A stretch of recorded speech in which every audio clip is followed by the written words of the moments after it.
Hello friends, आज आप लोग को मेरी नई वीडियो में फिर से स्वागत है। मैं आज आप लोग के लिए SSC CGL CHSL MTS 2022 oriented English class की एक नई वीडियो लेके आया हूं, जो कि आप लोग का नारेशन का है। ये नारेशन के पार्ट 2 वीडियो, जिस किसी ने भी मेरी पहली वीडियो नहीं देखी हो, मेरे चैनल पे जाके देख सकते हैं। चलिए आज के वीडियो को स्टार्ट करते हैं। आज हम लोग rules of for assertive sentences के बारे में हम लोग नरेशन में डिस्कस करने वाले हैं। मतलब असर्टिव सेंटेंसेस को किस तरह हम लोग डायरेक्ट से इनडायरेक्ट में चेंज करते हैं, ये जानेंगे। देखिए, सबसे पहला रूल क्या है? Rule for changing reporting verb. Reporting verb को हम लोग किस तरह से चेंज करते हैं? अगर डायरेक्ट स्पीच में मेरा से या सेज रहा विदाउट ऑब्जेक्ट, मतलब ऑब्जेक्ट उसमें नहीं रहता, जैसे कि ही से, तो ये क्या हो गया? बिना ऑब्जेक्ट का रहा, तो इस केस में हम लोग इनडायरेक्ट में उसको जैसा है वैसा ही लिख देते हैं, मतलब नो चेंज करते हैं इसमें। लेकिन यही अगर से टू रहा या सेज टू रहा और विथ ऑब्जेक्ट के साथ, ऑब्जेक्ट के साथ रहता है तो हम लोग क्या बदल देते हैं? टेल बदल देते हैं, नहीं तो टेल्स बदल देते हैं इनडायरेक्ट में। अगर केवल शेड रहा विदाउट ऑब्जेक्ट, मतलब बिना ऑब्जेक्ट के रहा केवल शेड, तो उसमें भी हम लोग नो चेंज करते हैं, याद रखिएगा। लेकिन यही अगर शेड टू रहा विथ ऑब्जेक्ट, तो हम लोग इसमें चेंज करते हैं, किसमें? टोल्ड में हम लोग चेंज कर देते हैं, याद रखिएगा ये बात। हम लोग किसमें चेंज कर देते हैं? टोल्ड में चेंज कर देते हैं। चलिए आगे देखते हैं। आगे हम लोग का है क्या? दूसरा, comma inverted comma remove in the indirect speech and connective word that issue in the indirect. मतलब जितना भी डायरेक्ट स्पीच में मेरा कॉमा रहता है, इन्वर्टेड कॉमा रहता है, इन सभी को इनडायरेक्ट में चेंज करते टाइम हम लोग क्या कर देते हैं? रिमूव कर देते हैं, याद है कि मतलब हटा देते हैं। और कनेक्टिव वर्ड दैट को प्रयोग कर देते हैं, याद है कि इन्वर्टेड कॉमा कॉमा को हटाकर हम लोग दैट का प्रयोग करते हैं इनडायरेक्ट स्पीच में। If reporting verb is written in the present or future tense, then the tense of the reported verb is not changed in the indirect speech. अगर मेरा रिपोर्टिंग वर्ब जो है मेरा प्रेजेंट टेंस में या फिर future tense में है, तो हम लोग जो है रिपोर्टेड वर्ब जो है इनडायरेक्ट स्पीच में चेंज नहीं करते, याद रखिएगा। रिपोर्टिंग स्पीच का जो है हम लोग रिपोर्टेड वर्ब चेंज नहीं करते हैं। अगर रिपोर्टिंग वर्ब जो है मेरा प्रेजेंट टेंस या फ्यूचर टेंस में, तो हम लोग इनडायरेक्ट में जो है जिस टेंस में प्रयोग होता है उसी टेंस में करते हैं, मतलब इसमें कोई चेंजमेंट हम लोग नहीं करते हैं, याद रखिएगा बात। चलिए आगे देखते हैं। दूसरा देखिए, rule for changing helping verb. Helping verb का हम लोग कैसे चेंज करेंगे? देखिए, अगर डायरेक्ट में मेरा इज या एम है, तो हम लोग इनडायरेक्ट में उसको किस में कन्वर्ट कर देते हैं? वाज में कन्वर्ट कर देते हैं। यदि आर है तो उसको हम लोग इनडायरेक्ट में वर में कन्वर्ट करते हैं। देखिए, अगर यहाँ से ध्यान दे रहे होंगे तो ये प्रेजेंट में तो हम लोग पास्ट में कर रहे हैं, प्रेजेंट कंटिन्यूअस में इज एम आर लगता है, तो हम लोग उसको पास्ट कंटिन्यूअस में चेंज कर दे रहे हैं। अगर हैज या हैव रहा तो हम लोग इनडायरेक्ट में उसको हैड में चेंज कर देते हैं, मतलब पास्ट में कर रहे हैं। देखिए, प्रेजेंट से हम लोग पास्ट में कर दे रहे हैं। अगर शैल या विल रहा तो वुड में कर देते हैं हम लोग। कैन का प्रयोग किया तो हम लोग कुड में प्रयोग करते हैं। अगर मे का प्रयोग रहा तो माइट का प्रयोग। ये ध्यान से देखिए, जितना भी इनडायरेक्ट में है तो ये प्रेजेंट से पास्ट में कन्वर्ट हो रहा है। उसी तरह फिर डायरेक्ट में डू या डज रहा तो हम लोग डिड का प्रयोग करते हैं, याद रखिएगा।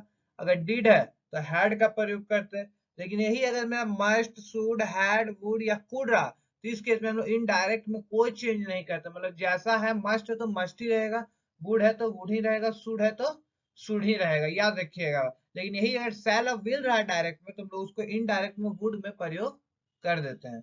चलिए आगे देखते हैं। आगे मेरा क्या है? Rules for changing of word showing nearness. अब हमको वैसा वर्ड जो कि हम लोग को नियरनेस के बारे में शो कर रहा है, तो उस केस में हम लोग किस तरह इसका उपयोग करेंगे? देखिए, अगर डायरेक्ट स्पीच में मेरा दिस है तो इनडायरेक्ट में हम लोग दैट का प्रयोग करेंगे।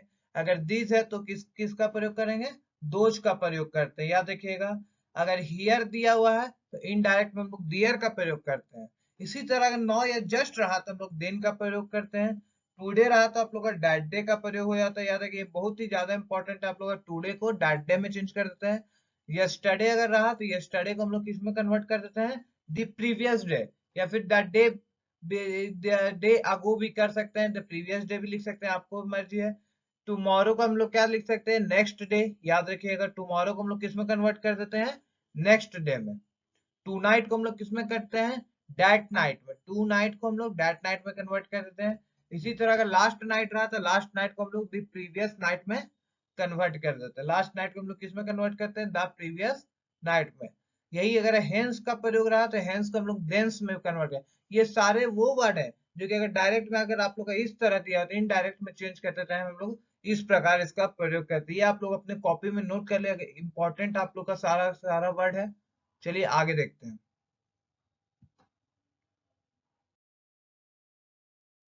आगे आगे है मेरा pronoun change according to the following, मतलब डायरेक्ट से इनडायरेक्ट में चेंज करने टाइम मेरा प्रोनाउन भी चेंज होता है। अगर सब्जेक्ट में मेरा फर्स्ट पर्सन है आई या वी, मतलब देखिए फर्स्ट पर्सन जो है मेरा आई या वी होता है, तो फर्स्ट पर्सन किसके अनुसार चेंज होता है? याद रखिए सब्जेक्ट के अनुसार चेंज होता है। फर्स्ट पर्सन किसके अनुसार चेंज होता है? सब्जेक्ट के अनुसार चेंज होता है। सेकंड पर्सन मेरा यू होता है, ये किसके अनुसार चेंज होता है? ऑब्जेक्ट के अनुसार चेंज होता है। और थर्ड पर्सन में आता है सी, ई, सी, ही, इट, दे, नेम, ये सारे के साथ है जो कि हम लोग कोई चीज नहीं, जैसे रहा वैसा ही हम लोग का लिखा जाता है। याद रखिए ये तीन रूल थे। इसको हम लोग एस ओ एन भी बोलते हैं, 1 2 3 123, एस ओ एन 123 के नाम से भी जानते हैं। फर्स्ट पर्सन सब्जेक्ट के अनुसार चेंज होता है, सेकंड पर्सन मेरा ऑब्जेक्ट के अनुसार चेंज होता है, और थर्ड पर्सन कोई चेंज नहीं होता। थर्ड पर्सन में ही, सी, इट, दे या नेम भी आता है। याद रखिए इसमें हम लोग कोई चेंज नहीं करते हैं। चलिए आगे देखते हैं। आगे हम लोग का एग्जाम्पल से समझते हैं, इसके बाद हम लोग की आज की वीडियो एंड होगी।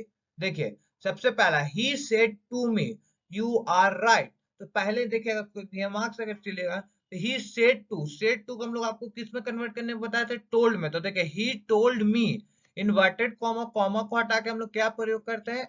दैट का प्रयोग करते हैं। यहाँ दैट छूट चुका है।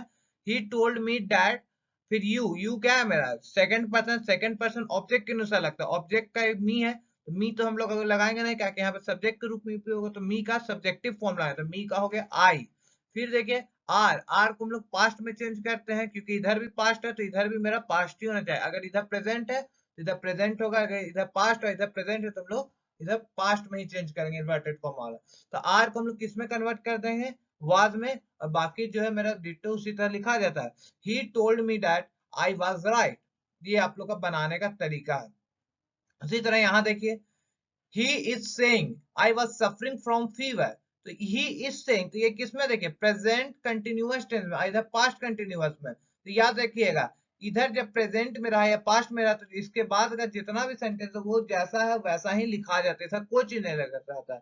लेकिन यही अगर यहाँ पे पास्ट में रहा तो यहाँ पे चेंज होता है। याद रखिए केवल पास्ट में इधर रहा तभी यहाँ पे चेंज होता है। अगर ये प्रेजेंट या फ्यूचर में तो यहाँ पे जैसा सेंटेंस है वैसा ही लिखा जाता है। जैसे कि देखिए he is saying that he was suffering from fever, he is saying inverted comma comma को हटा के हम लोग that का प्रयोग किए। I फर्स्ट पर्सन है, सब्जेक्ट के अनुसार लगता है तो सब्जेक्ट मेरा यहाँ पे क्या है? ही है तो ही लगा दिए। वाज का वाज ही रहा क्योंकि यहाँ प्रेजेंट कंटिन्यूअस है तो प्रेजेंट कंटिन्यूअस में रहा, या फ्यूचर में रहा तो हम लोग यहाँ पे कोई चेंज नहीं करते हैं वर्ब हेल्पिंग वर्ब में। तो he was suffering from fever, फिर जैसा लिखा हुआ था वैसा ही लिखा गया। इसी के साथ आज की वीडियो एंड होती है। जिस किसी को वीडियो अच्छी लगे हो मेरे चैनल को सब्सक्राइब कर ले, बेल आइकन को प्रेस कर ले, वीडियो को लाइक से कमेंट करना ना भूलें। धन्यवाद।